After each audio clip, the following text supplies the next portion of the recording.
As we say goodbye to the year of 2024 in the world of movies, today we say hello to what's to come in the new year. In today's video, I'm going to be sharing with you all my top 10 most anticipated movies of 2025. But before we get into my list, let me know yours in the comments below. What new movie are you excited for? What director are you looking forward to seeing? Actor, actress, sequel, big franchise returning for the first time in years? Let's have those conversations in the comments below. And you know what? I just thought about this. Let's have some fun. We're going to revisit this at the end of 2025. What do you think will be the highest grossing movie of the year? I'm going to throw my hat in the ring and I'm going to say Avatar 3. And that movie may or may not be on my list. You'll have to stick around and find out. But let me know your thoughts on all of that in the comments below. Before we get into my list here, let me share with you all some honorable mentions. I'm still looking forward to these films, but they just didn't make the cut. But in no particular order, movies I'm looking forward to on the honorable mention list, starting off with the sequel to a film I really enjoyed, and that is Scott Derrickson's horror movie, The Black Phone 2. Speaking of a sequel, we have Bob Odenkirk coming back from Mr. Nobody 2, and a franchise that just finds a way to keep coming back, and I'm actually looking forward to this cast and seeing this director directing Jurassic World Rebirth. Sequel I did not anticipate coming anytime soon, and that is Ben Affleck coming back for The Accountant 2. We have the Apple TV Plus film that will be over $300 million with a killer cast, and coming from the director of Top Gun Maverick, we have F1. Mike Flanagan is one of my favorite directors working today, and I'm really excited to see what he does with Life of Chuck. We are just living in the world of Timothée Chalamet, and this time he's teaming up with one of the Safdie brothers and Marty Supreme. And last but not least, we have the follow-up to Prey in Predator Badlands, bringing back the same director, but a new story taking place in the future, a film I'm excited to see what it's all about. Let's jump into my top 10 list, and coming in at number 10 is a film by the name of Havoc. This up-and-coming action thriller film is written and directed by Gareth Evans. In the film will be starring Tom Hardy, Forrest Whitaker, and Timothy Olyphant. As it follows a drug deal gone wrong, as a bruised detective must fight his way through a criminal underground to rescue a politician's estranged son, all while untangling his city's dark web of conspiracy and corruption. First and foremost, you had me at Gareth Evans. If you guys do not know, that is the director and writer of what I consider to be the greatest action movies of all time, and that is The Raid 1 and 2. This movie has been in development hell for years, like almost 4 years now. I don't know what's going on behind the scenes, but nonetheless, I'm a big fan of his work. You have Tom Hardy, Forrest Whitaker, Timothy Olyphant. Like, what is this movie? It just sounds like it's going to be awesome. I would imagine it's saying Tom Hardy's going underground. Tom Hardy, if you guys do not know, he actually knows jiu-jitsu in real life, so he's going to be able to really get into the action, get into the nitty-gritty. I like Tom Hardy. Less of the Venoms, more of this. I am very excited for it, even though it's been in development for years, and I believe it's going to be coming to Netflix whenever it drops. I am so excited to see what he's been up to. This seems like a film that may be one of my favorites by the end of the year. Coming in at number 9 is The Monkey. This is a comedy horror film that's based on a 1980 short story, The Monkey, by Stephen King. And this movie will be written and directed by Osgood Perkins, who you all might remember, who directed Longlegs, and it will be starring Theo James, Tatiana Maslany, Elijah Wood, and more, as it will focus on two twin brothers who find their father's old monkey toy in the attic, and a series of deaths starts to happen. Look, I was a big fan of last year's Longlegs, and I'm really excited to see this comedy horror film. Just recently, as I'm recording this, I think like even last week, they released the first like 8 minutes of the film, and I just had to watch it because I'm really excited for the film, and it looked pretty brutal. A monkey who's killing people, Theo James playing dual roles. I'm a big fan of Theo James. Tatiana Maslany, I'm a big fan of hers. So I don't know if it's going to be as like dark and sinister as last year's Longlegs, but it looks like it's going to be a fun time. And from what everything I'm hearing, it's going to be a bloody fun time, and I'm here for it. Coming in number 8 is Marvel Studios' Thunderbolts with an asterisk. Directed by Jake Schreier and written by a frequent Marvel writer in Eric Peterson, and also 2 other writers who have been involved in 2 of my favorite shows in The Bear and Beef. Now, the film has an ensemble cast including Florence Pugh, Sebastian Stan, David Harbour, Wyatt Russell, and Julia Louis-Dreyfus, as a group of anti-heroes who go on missions for the government are left to finding themselves in a world of trouble. Look, man, I'm really looking forward to Thunderbolts with the asterisk, and I'm calling now. It's going to be Thunderbolts Dark Avengers, but I'm really looking forward to it because, as I just mentioned, you have people that are involved in the Bear and also Beef. Very great writing team, and also the director directed the Beef. Really good show on Netflix, but I'm a Yelena fan, man. Like, she, out of all the new characters that we got in Phase 4 and 5, besides like Shang-Chi, I would say Yelena's up there for me. Like, I'm a big fan of Yelena. Florence Pugh's great. I love her chemistry with David Harbour as the Red Guardian. And I like this cast, man. Like, I'm really excited to see what they do. And of course, we know we have, I don't know how they're going to take on Sentry. Like, they're going to either have to nerf Sentry or they're going to have to either boost up the Thunderbolts with their power skills. But I'm really looking forward to one particular thing. The trailer looked great. I love the cast. I like the writers. I like the director. But there was something in the trailer that sold me, and that is what Marvel has been doing to Sebastian Stan, who's a great actor, as Bucky, has been similar to what they're doing with the Hulk, where they're becoming kind of boring and less interesting characters. But I saw Bucky in this trailer giving me some Winter Soldier vibes. I mean, the whole shot when he has, like, literally, they do what he did in Winter Soldier when he captured Nick Fury. So I'm like, yo, if I know he's not going to be brain, well, he might be brain. We'll see. All I know is if they give me, I like Bucky, but less Bucky and more Winter Soldier, 10 out of 10, best film of the year for me. But no, seriously, I'm looking forward to this. I don't know how the hell they're going to go against Sentry, but we're going to see what's going on with this cast. We're going to see the Dark Avengers and see what it leads to with the Marvel Cinematic Universe. But again, it's a film I'm really hyped for. Coming in at my number 7 is Eddington, which is a contemporary Western black comedy written and directed by the one and only Ari Aster. Now, this cast is absolutely stacked. You have the likes of Joaquin Phoenix, Pedro Pascal, Emma Stone, as well as Austin Butler. Listen, I know a lot of people aren't like the biggest Ari Aster fan, but I'm one of his biggest fans, man. Like, give me more Hereditary. Like, that's one of the scariest films I've ever seen. Really big fan of Midsommar. And listen, this might be blasphemy, but I didn't hate Beau is Afraid. It was really weird. It was really weird, but there's some good stuff going on there in that crazy ass film. But nonetheless, did you just hear the cast I just said? Joaquin Phoenix, who he just worked with, one of the best actors in Hollywood, one of the best up and coming stars in Austin Butler, Emma freaking Stone, like, and it's gonna be a black comedy, kind of a Western type of movie. I'm here for it because I'm ready to see how weird these actors are gonna get with Ari Aster. So it might be super disappointing potentially, I don't know, but I have faith in Ari Aster. He's one of my favorite directors. I put him in the same boat with like up and coming, or not even up and coming at this point, but like directors I get excited for: Jordan Peele, Ari Aster, Robert Eggers, Denis Villeneuve, Christopher Nolan, and then just focusing on horror, James Wan, Jennifer Kent. Like, I'm such a fan of his work, and I'm really excited to see what this star-studded cast is going to bring to a contemporary Western. Maybe it'd be something special. And I didn't even mention Pedro Pascal. I mean, come on, this cast is great, man. This movie's going to be awesome. Coming in at number 6 is Wake Up Dead Man, a Knives Out mystery. Now, of course, this is the third film in the Knives Out series and written and directed by Rian Johnson. Now, returning, we have Daniel Craig, and coming along with him on this mystery is Josh O'Connor, Glenn Close, Josh Brolin, Mila Kunis, Jeremy Renner, Kerry Washington, Andrew Scott, Kaylee Spaney, and Thomas Heaton Church. I mean, this cast is absolutely great. I mean, this is the beauty of these films. You bring in all these star-studded people and see how they mix and match, and can they have chemistry? So that's going to be fun.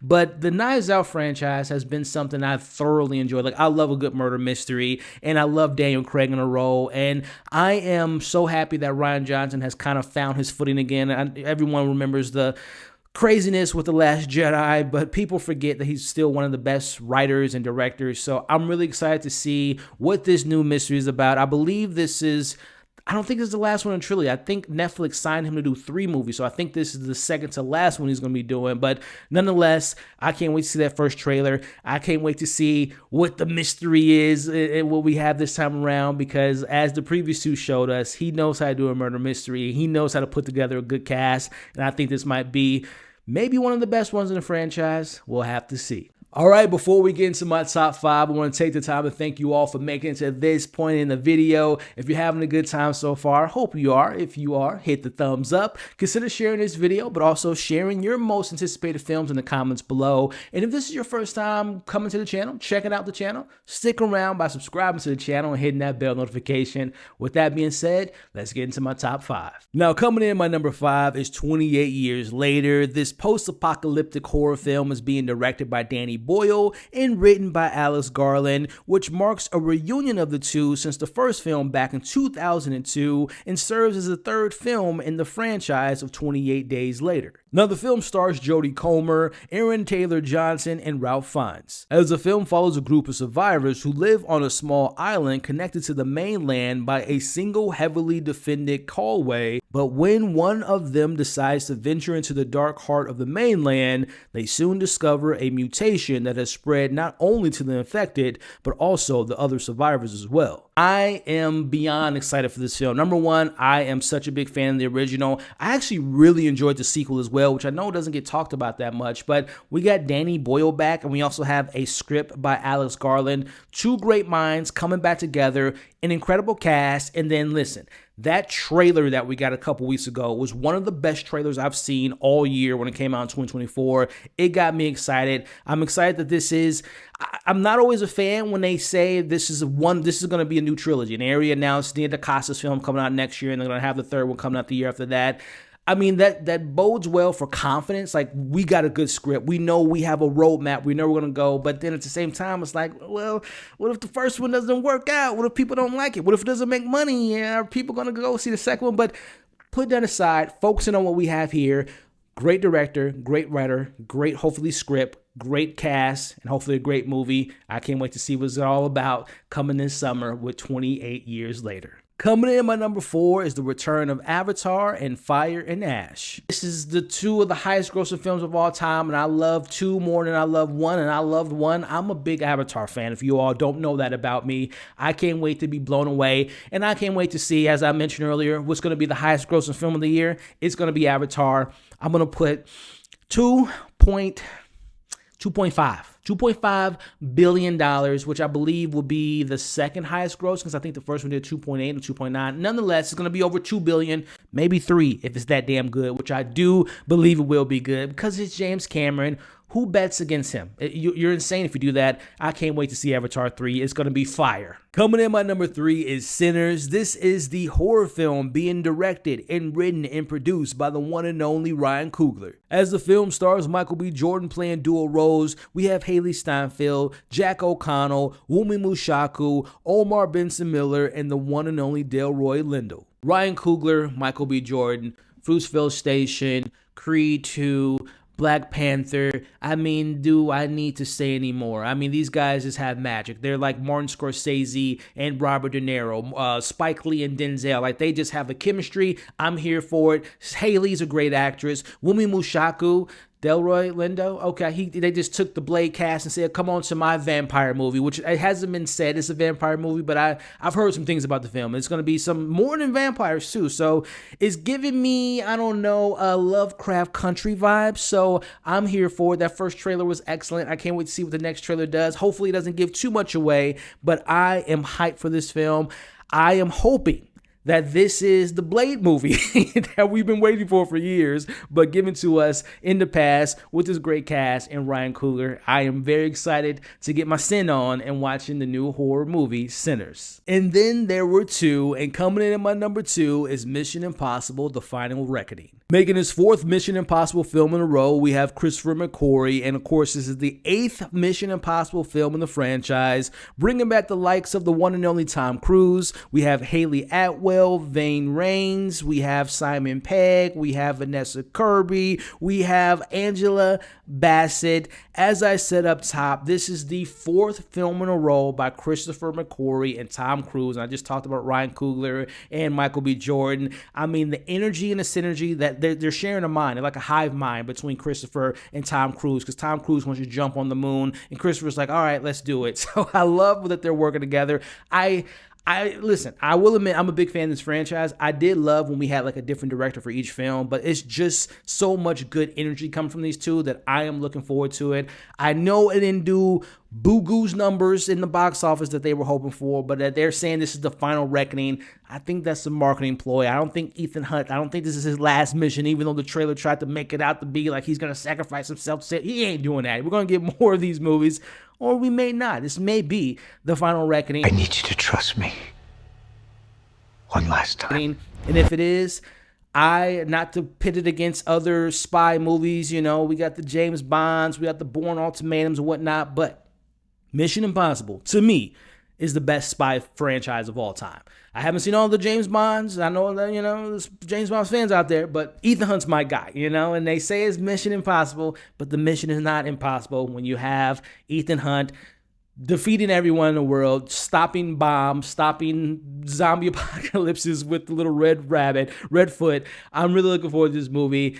I am hyped. It's going to be excellent. I can't wait to check it out. But it didn't make my number one. Instead, my number one, look up everyone, it's Superman. Now, this will serve as the first official film in the DC universe, the DCU, and being written and directed by the co-CEO, James Gunn. As the film will star David Cornsweet, we have Rachel Brosnahan, and of course we have Nicholas Hoult playing Lex Luthor. Listen, about a month ago, this probably would have been like my number 2 or 3 favorite film or most anticipated film, I should say, of the year. But then that trailer came out.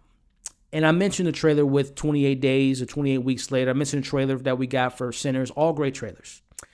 That Superman trailer did something to me. And let me tell you, I'm a lifelong DC fan. If you've been watching my channel for a while, you know how much I love DC. I bleed DC colors.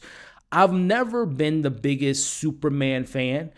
I always loved Batman, Wonder Woman, Flash. I respect Superman, but it wasn't until I was like maybe a teenager and I revisited the 1978 Superman with Christopher Reeves, and I like had a newfound love. And then personally, my favorite Superman of all time is Henry Cavill, but that's another conversation for another day. But I am very hopeful for this movie based on that hopeful trailer. Things can go bad, but I have yet to see a bad James Gunn movie. This is the same guy that made me care about a talking raccoon in a tree.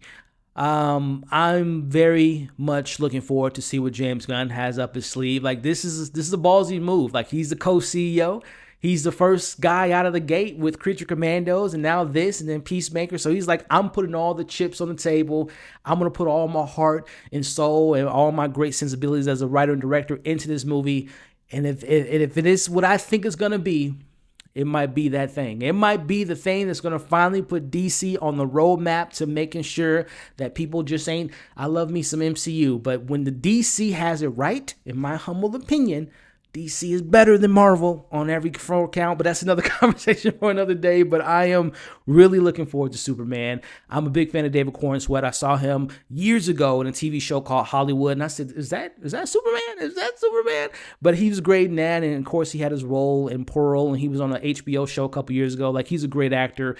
Perfect casting with Rachel Brosnahan playing Lois Lane, and the Justice League members that we've seen so far, or we'll see what's going on with, you know, all the different characters with Hawk Girl and what we got with Nathan Fillion as you know, Green Lantern, and we have Metamorphose, and we have Nicholas Hoult as Lex Luthor.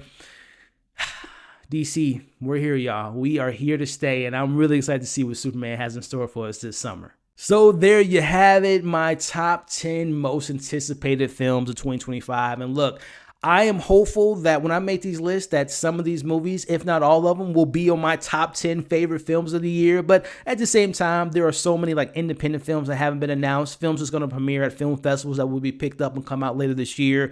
So we got a lot of films to look forward to, but those are the 10 that I'm most looking forward to seeing in the new year. And hopefully, again, at least 1 or 2, maybe a couple more than that will be on my top 10 list of the year.